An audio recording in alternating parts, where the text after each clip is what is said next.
بسم اللہ الرحمن الرحیم۔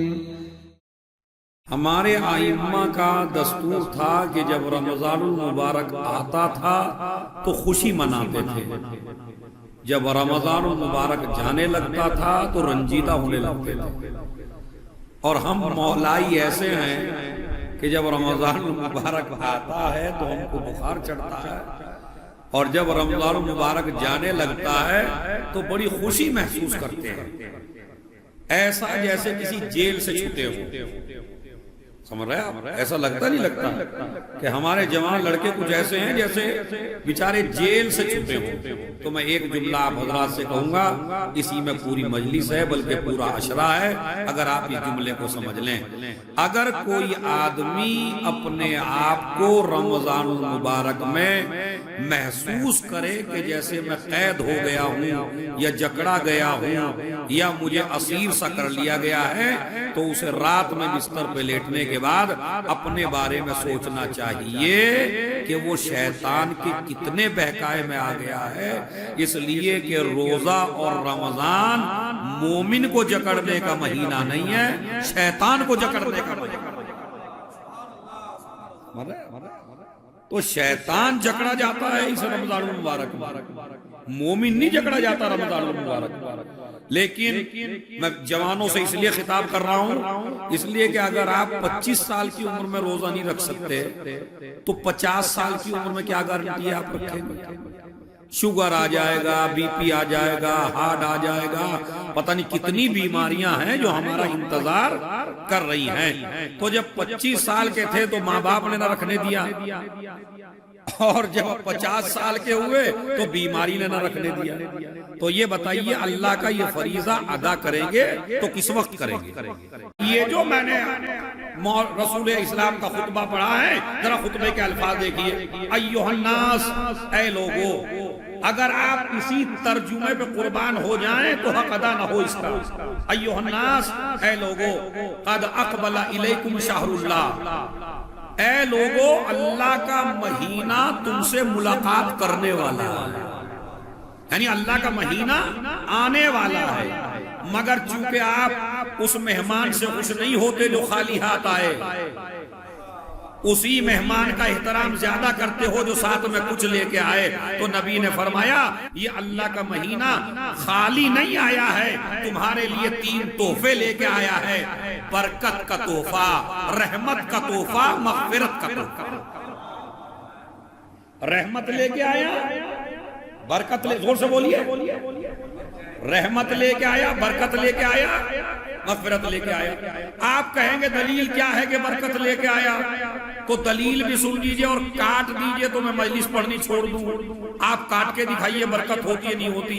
دیکھیں 11 مہینوں میں آپ اپنی دسترخوان پہ کھاتے ہیں، پیسہ آپ کا ہے، بینک بیلنس آپ کا ہے، انکم آپ کی ہے، دسترخوان آپ کا ہے، کھانا آپ کا ہے، پیسے ہر وقت جیب میں ہیں، بٹوا بھرا ہوا ہے پیسوں سے، مگر 11 مہینوں کا دسترخوان بھی چیک کر لیجئے اور افطار کے وقت کا دسترخوان بھی چیک کر لیجئے، نہ جانے کہاں سے اتنی نعمتیں آ جاتی ہیں۔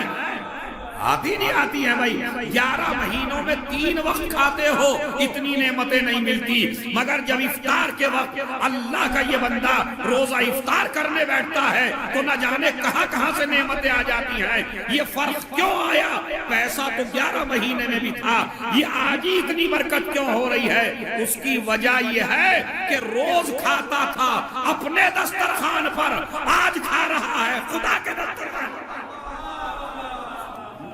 تو غور فرمائیں، 3 تحفے، رحمت، برکت، مغفرت۔ رمضان کے معنی اگر آپ ڈکشنری میں چیک کریں، رمضان کے معنی 3-4 علماء بیٹھے ہوئے ہیں، خدا کی قسم پورا عشرہ ہے اس میں۔ اگر آپ اس کو محسوس کر لیں ایک ہی اس نقطے میں کہ رمضان کے معنی چیک کر لیجئے ڈکشنری میں جا کے، تو پتہ چل جائے گا اللہ کو اپنے بندے سے کتنا پیار، کتنی محبت ہے اسے اپنے بندے سے۔ سنیے کیا ہے، رمضان بنا ہے رمضا سے، رے میم زواد، کیا ہے اس کا وہ؟ رمضا، رمضا کے ڈکشنری میں معنی کیا ہے؟ ایک ایک آدمی سے توجہ چاہتا ہوں خدا کی قسم۔ رمضا کے معنی کیا ہے؟ سورج کی دھوپ بڑی تیزی کے ساتھ صحرا کے ریت پر پڑے، سورج کی دھوپ بڑی تیزی کے ساتھ صحرا کے ریت پر پڑے اور ریت اتنا تپ جائے، اتنا تپ جائے کہ اس میں جلانے کی کیفیت پیدا ہو جائے کہ اگر اس ریت کے اندر دانہ ڈالا جائے تو وہ ریت دانے کو جلا کے راکھ کر دے۔ اسے عربی میں کہتے ہیں رمضا۔ رمضان کو رمضان اس لیے کہتے ہیں کہ یہ انسان کے گناہوں کو جلا کے راکھ کر دیتا ہے اور ایسے ہو جاتا ہے کہ جیسے ماں کے پیٹ سے ابھی پیدا۔ رمضان یعنی گناہوں کو جلانے والا مہینہ۔ اسی لیے نبی نے، اب سنیے بڑی توجہ سے، نبی نے فرمایا فَإِنَّ الشَّقِيَّ مَنْ حَرَمَ غُفْرَانَ اللَّهِ فِي هَذَا الشَّهْرِ الْعَظِيمِ۔ سب سے بڑا بدبخت وہ ہے، کون کہہ رہے ہیں؟ نبی۔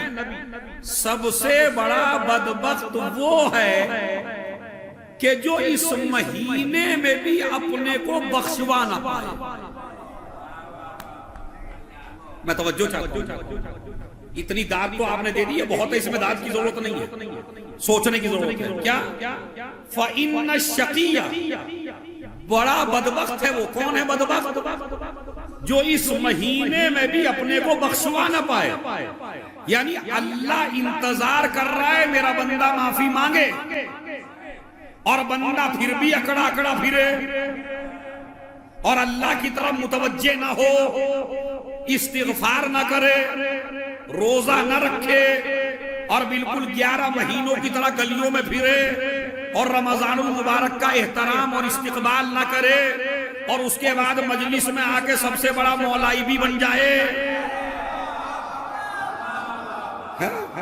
یہی تو کمال ہے کہ نہ نماز کا، نہ روزے کا، نہ حج کا، نہ زکوٰۃ کا، نہ خمس کا، نہ دین کا، نہ روزے کا، نہ ماں باپ کی خدمت کا، اور خالی مجلس میں آ جائے اور داد دے کے سمجھنے لگے کہ میں ہی سب سے بڑا مومن ہوں۔ بھائیو، علی کو گھٹنوں سے سمجھنے کی کوشش نہ کرو، علی کو عقل سے سمجھنے کی کوشش۔ تو عزیزو یاد رکھیے، اور اس مسئلے کو اور فرمائے کہ 3 بدبخت ہیں، نبی کا نام آئے صلوات نہ پڑھے، ماں باپ بوڑھے ہوں خدمت نہ کرے، رمضان المبارک آ جائے پھر بھی اللہ سے توبہ نہ کرے۔ اب میں ایک حدیث سناتا ہوں، سنا دوں آپ کو حدیث؟ صلوات سنیے حدیث سننے والی۔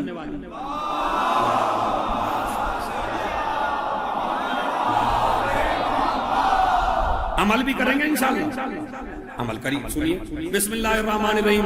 قال الصادق علیہ الصلوۃ والسلام من استغفر اللہ بعد صلاة العصر 70 مرہ غفر اللہ له ذنوبہ 50 سنہ۔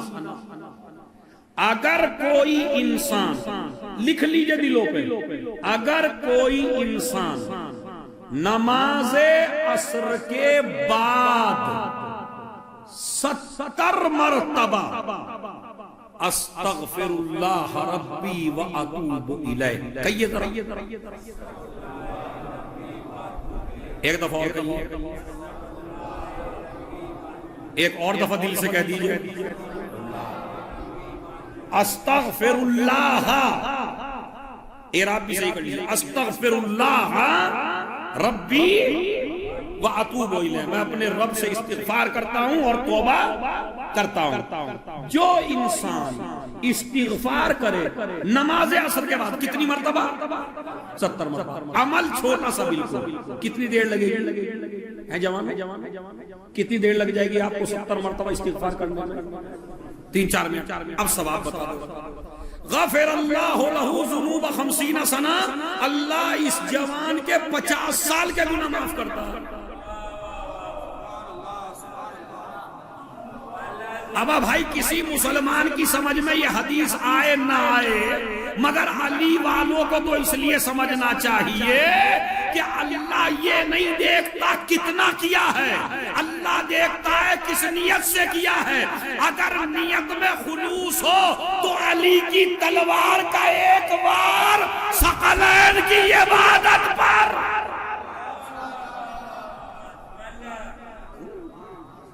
ایک لمحے سے بھی کم کی عبادت ثقلین کی عبادت پہ بھاری کیوں ہوئی؟ جس کا ایک وار ایسا ہو اس پہ سجدے کیسے ہوں؟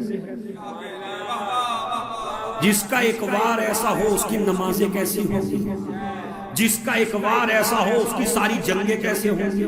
علی کے وار نے پوری دنیا کو سمجھا دیا، یہ نہ دیکھو کون کتنا عمل کر رہا ہے، یہ دیکھو نیت میں خلوص کتنا ہے۔ اسی طرح آپ کا بتاتا ہوں، ابھی تو مولا علی کا بتایا نا، اب آپ کا بتاتا ہوں ثواب کیا ہے۔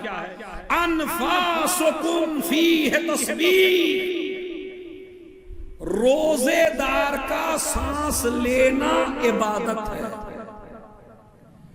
ایک سانس میں اللہ ایک تسبیح کا ثواب دیتا ہے۔ غور سے بولیے جوانوں، ایک سانس میں ایک تسبیح۔ صبح سے لے کے شام تک کتنے سانس ہو گئے آپ کے؟ ابھی قرآن پڑھنے کا ثواب الگ ہے، نماز پڑھنے کا ثواب الگ ہے، صدقہ دینے کا ثواب الگ ہے، کام کرنے کا ثواب الگ ہے، جاب کرنے کا ثواب الگ ہے، تھکن کا ثواب الگ ہے۔ ابھی تو خالی ثواب ہو رہا ہے سانس لینے کا۔ کتنے سانس ہوئے ہیں بھائی؟ کوئی ہے میتھ کا ماہر؟ صبح سے لے کے اذان صبح سے لے کے مغرب کی اذان تک کتنے سانس لیتا ہے بندہ؟ اور اگر اس میں بھی آپ اللہ پہ احسان کرنا سوچ رہے ہیں تو سانس روک لیجئے، پتہ چل جائے گا کہ سانس میں کس کو کیا مل رہا ہے۔ ذرا سوچ کے دیکھے بندہ، تمہارے سانس لینے میں اللہ کو کیا ملتا ہے؟ اور سانس میں بھی 2 مرتبہ زندگی ملتی ہے آپ کو۔ آج یہ بھی سبق پڑھا دوں آپ کو، سانس لیتا ہے اندر کی ہوا باہر نکالنا، ایک باہر کی ہوا اندر لے جانا، یعنی آدمی کو ایک لمحے میں 2 مرتبہ زندگی ملی۔ اگر باہر کی ہوا اندر نہ جاتی تو مر گیا، اندر سے باہر نہ آئے تو مر گیا۔ تو کروڑوں سجدے کرے اس خدا کو جو ایک لمحے میں 2 دفعہ زندگی دے دے۔ اب سانس لینا تسبیح کا ثواب دیتا ہے۔ صبح سے لے کے شام تک کتنے سانس لیے؟ ابھی قرآن کا ثواب نہیں، نماز کا نہیں، روزے کا نہیں، خالی سانس کا ثواب تسبیح کا ہے۔ کتنا ہو جائے گا آپ کا؟ اب ہم نے پکڑ لیا کچھ مولویوں کو اور ملا صاحب کو، یار یہ بتا یہ صبح سے لے کے شام تک کتنے سانس لے رہا، اس کو اتنا ثواب کیوں ہے؟ تو ان کی کتابوں میں جواب ہے، جواب سنیے خدا کی قسم کیا کا جواب یہ ہے کہ چونکہ یہ آدمی صبح سے لے کے شام تک زندگی گزار رہا ہے صرف اللہ کے حکم پر۔ مجلس ہو گئی اگر آپ سمجھ گئے، صبح سے لے کے شام تک آپ زندگی کس کے حکم کے تحت گزار رہے ہیں؟ اللہ۔ کیسے؟ اب وہ سنیے، اس نے کہا کھانا چھوڑو، چھوڑ دیا۔ اس نے کہا پانی چھوڑو، چھوڑ دیا۔ اس نے کہا بیوی چھوڑو، ہاں یہ بھی ہے بھائی، بیوی چھوڑو، وہ بھی چھوڑو، سمجھ رہے؟ جو کہتا گیا چھوڑتے گئے۔ ایک اور چیز ہے، اللہ رسول پہ الزام نہ لگانا ورنہ روزہ باطل ہو جائے گا۔ مجلس میں غلط روایت نہ پڑھنا ورنہ روزہ باطل ہو جائے گا۔ شعر سے لوگوں کے عقیدے نہ بگاڑنا ورنہ روزہ باطل ہو جائے گا۔ اپنے دل کی بات کو نبی کی بات کہہ کے بیان نہ کرنا، روزہ باطل۔ تو یہ قانون ہے بھائی، یہ قانون ہے پورا کا پورا۔ تو لہذا صبح سے لے کے شام تک اللہ نے کہا۔ اب میں آپ کو بتاتا ہوں، دیکھیں خدا کی قسم بڑا لذت آئے گی آپ کو مجلس میں۔ دوپہر کا وقت ہے، گرمی بڑی پڑ رہی ہے، پیاس بڑی شدید لگی ہوئی ہے، ٹھنڈی بوتل بالکل سامنے ہے، بیوی بچے گھر سے باہر ہیں، کوئی دیکھنے والا نہیں ہے، پانی پی لے، کیوں نہیں پیتا؟ کون سی طاقت ہے جو اسے روک رہی ہے پانی پینے سے؟ بس سن لیجیے، آج سمجھ میں آئے گا ایمان کسے کہتے ہیں۔ یہ جو اکیلے میں تمہیں پانی پینے سے طاقت روک رہی ہے، اسی کو ایمان کہتے ہیں۔ بس ماشاءاللہ انشاءاللہ پیچھے تک کے لوگ جہاں جہاں بھی بیٹھے سنیے ذرا غور سے، یہ جو آپ نہیں پانی پیتے، یہ طاقت ہے ایمان کی۔ پی سکتے ہیں مگر نہیں پیتے۔ روزہ ہی سب سے زیادہ قریب کرتا ہے تمہیں جناب عباس سے۔ میں تو سمجھ رہا تھا جھانسی کا مجمع بڑا فضائل سننے والا ہے، روزہ ہی سب سے قریب کرتا ہے جناب عباس سے۔ وہاں فرات قبضے میں ہے، بھائی کی محبت میں نہیں پیا، یہاں بوتل سامنے ہے۔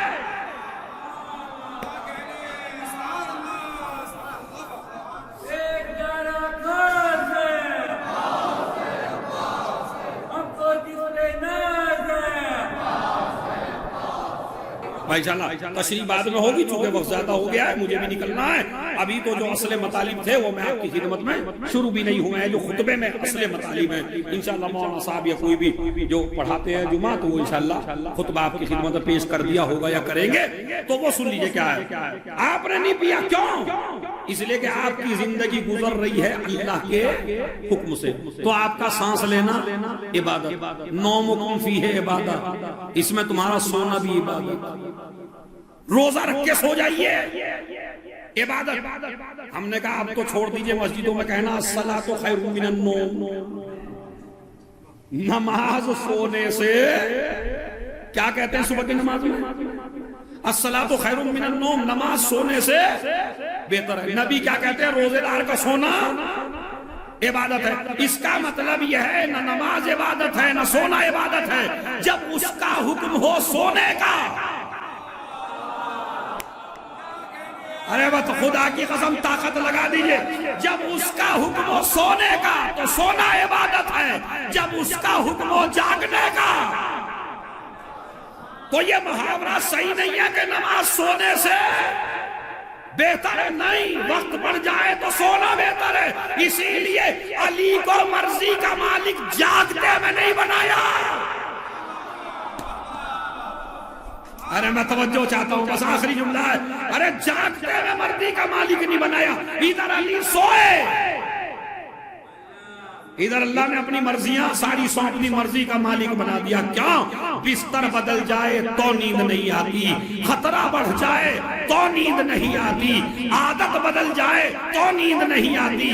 علی تین چیزوں کا مقابلہ کر رہے ہیں، نہ سونے کی عادت ہے، خطرہ بھی ہے، مستقل جاگ کے عبادت بھی کرتے ہیں۔ علی کے گھر سے ہمیشہ تکبیروں کی آواز آیا کرتی تھی۔ آج علی کیا کہتے ہیں؟ جیسا آج سویا، بس آخری جملہ میں اس کا، جیسا آج سویا ایسا کبھی نہ سویا۔ آپ سو جائیں اپنا روزہ بچانے کے لیے تو عبادت ہو جائے، جو رسالت بچانے کے لیے سوئے اس کا سونا عبادت نہیں۔ بس عزیزو، تو وہ سو گیا تو عبادت بن گیا، ادھر روزے دار سو گیا وہ عبادت بن گیا۔ اور اب میں اس کو عمل کے طور پہ آپ کی خدمت پیش کرنا چاہتا ہوں۔ من تلا فیہ آیۃ من القرآن، جو آدمی رمضان المبارک میں ایک آیت پڑھے گا اسے پورے قرآن کا ثواب۔ اب میں ایک آیت ابھی پڑھوا دیتا ہوں، بسم اللہ الرحمن، پڑھ لیجئے جو روزے سے ہیں، جو روزے سے نہیں وہ بھی پڑھ لیں۔ بسم اللہ الرحمن، ایک آیت ہوگی، ایک آیت یعنی ایک آدمی کا ایک قرآن ختم ہو گیا۔ یہ اللہ کی طرف سے آفر ہے صرف اس مہینے میں۔ 11 مہینے میں آپ پورا قرآن پڑھیں گے تو ایک قرآن کا ثواب ہے، مگر آفر لگی ہوئی ہے اس مہینے میں، آیت ایک پڑھے گا ثواب ایک قرآن کا دیں گے. اچھا سن لیجئے، نبی کی حدیث ہے کوئی ایسا نہیں ہے. آپ کہیں گے ایسا کیوں ہوتا ہے، وہ بھی بتاتا ہوں. لِكُلِّ شَيْءٍ رَبِيعٌ وَرَبِيعُ الْقُرْآنِ شَهْرُ رمضان. ہر چیز کا ایک موسم ہوتا ہے. قرآن کا موسم ہے رمضان. ابھی آم کا موسم چلے گا، دسہری کا آم 25-30 روپے کلو کھاؤ گے، لیکن اب لے کے مانگو گے تو 400-500 روپے کلو دے گا، ذائقہ بھی وہ نہ ملے گا. کیوں؟ اس لیے کہ موسم کی چیز پیسے کم دینے پڑتے ہیں، چیز اچھی ملتی ہے. قرآن 11 مہینوں میں پڑھو گے ثواب الگ ہے، مگر جب فصل کے جو موسم میں پڑھتا ہے. اچھا اگر ایک سورہ فاتحہ پڑھ لو آپ پڑھنے بڑھنے والوں کے لیے، ایک سورہ فاتحہ صبح میں، ایک سورہ فاتحہ رات میں. اور ایک عمل اور بتا دوں، انا انزلنا نہ بھولیے. افطار کے وقت ایک مرتبہ انا انزلنا ضرور، اور سحر کے وقت ایک مرتبہ انا انزلنا ضرور. جتنا ایک شہید جو اپنے خون میں لت پت ہو، جتنا اس کو ثواب ہے، اتنا ہی ثواب خالی انا انزلنا پڑھنے والے کو ہے. افطار کے وقت کھانے پہ ٹوٹ نہ جانا بھائیوں کی طرح، پہلے یہ عمل سمجھ رہے آپ؟ تو ایک مرتبہ انا انزلنا پہلے، اور ایک مرتبہ انا انزلنا افطار کے وقت، ایک مرتبہ انا انزلنا سحر کے وقت. میں خالی فاتحہ کا ثواب بتا رہا ہوں آپ سے، مجلس تمام ہو گئی. فاتحہ 7 آیتیں ہیں سورہ حمد میں، اور 12 آیتیں ہیں قل هو اللہ میں. ایک قل هو اللہ میں 4 آیتیں، 3 مرتبہ قل هو اللہ پڑھی آپ نے، کتنی آیتیں ہو گئی؟ 12. ایک مرتبہ سورہ حمد پڑھا، 7 اور 12. اور ویسے عام دنوں میں فاتحہ 2 قرآن کے برابر ہے، 19 اور 2 21. اگر آپ اپنے مرحوم کے لیے رمضان المبارک میں ایک سورہ فاتحہ پڑھیں گے تو 21 قرآن کا ثواب ہے. یہ آفر نہیں ہے تو کیا ہے؟ اور یہ تو میں نے آیتوں کا ثواب بتایا ہے، صلوات کا نہیں بتایا ہے. صلوات کا کتنا ہے وہ تو اللہ ہی جانتا ہے. بس ماشاءاللہ آپ نے بہت اچھا سنا، اللہ آپ کو آباد و شاد رکھے. لیکن میری جوانوں سے گزارش ہے، اگر ابھی تک آپ نے روزہ نہیں رکھا تو کل سے بغیر روزہ نہ رہیے. یہ اللہ کی خاص عنایت ہے آپ کو جو جوان آپ کو بنایا. میں کس پہ بتاؤں؟ مسافر پہ روزہ نہیں ہے، مریض پہ روزہ نہیں ہے، پاگل پہ بھی روزہ نہیں ہے. تو آپ مریض بھی نہیں ہیں اور مسافر بھی نہیں، اور جوان ہیں مگر نہیں رکھ رہے ہیں، تو ایک ہی چیز بچی. اگر پاگل پن کے دورے سے بچنا چاہتے ہو تو روزہ رکھو. اللہ اپنی عبادت پاگلوں سے نہیں کراتا. یہ تمہارا شرف ہے جوانوں، اللہ نے تمہیں طاقت دی. پتہ نہیں کتنے جوان ہیں جو دنیا سے جا چکے ہیں. آپ یاد کرو گے میری اس مجلس کو جب محشر میں اپنا ثواب دیکھو گے. بڑھاپے کی عبادت کا ثواب بہت کم ہے، جوانی کی عبادت کا ثواب بہت زیادہ ہے. اسی لیے عاشور کے دن بوڑھوں سے اذان نہیں دلوائی حسین، جوان